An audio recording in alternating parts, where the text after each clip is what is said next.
Welcome to The Explainer. In politics, accusing your opponent of vote theft is pretty much one of the most explosive claims you can make. We're going to look at two Indian leaders who did exactly that.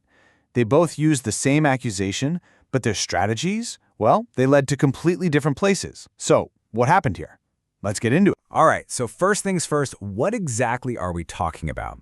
The term at the heart of all this is Vote Chori. It's a Hindi phrase, and it literally means vote theft. And, that's a really loaded term. It covers everything from, say, messing with voter lists all the way to rigging the actual voting machines.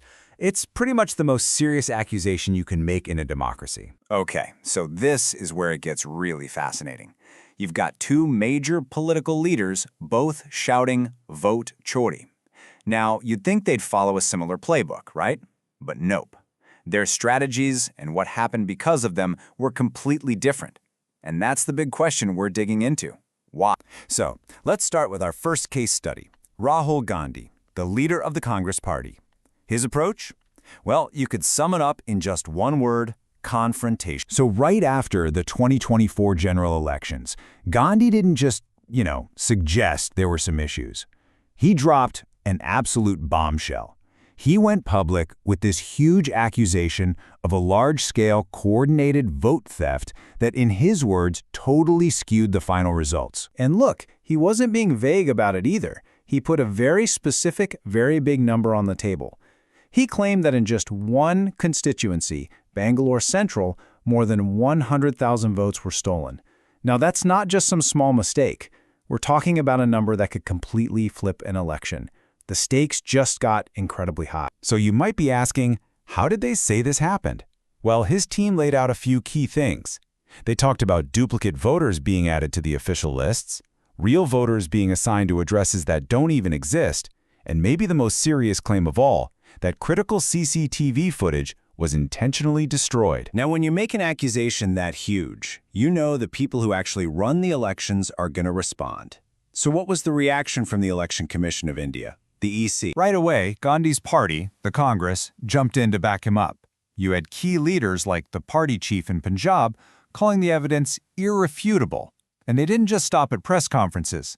They launched this whole public campaign. A dedicated website, a phone number for people to call in, the whole shebang. But the Election Commission wasn't having it. They pushed back, and they pushed back hard.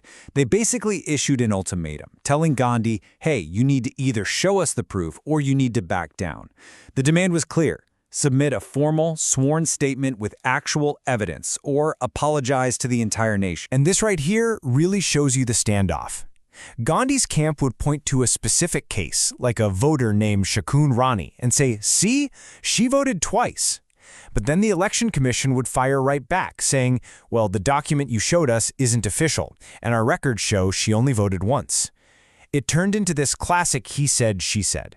But the key thing is, the EC made it clear. The burden of proof was on the people making the accusation. Okay, so while that whole drama with Gandhi was escalating, we have another leader who was in a similar spot, but he took a very different road.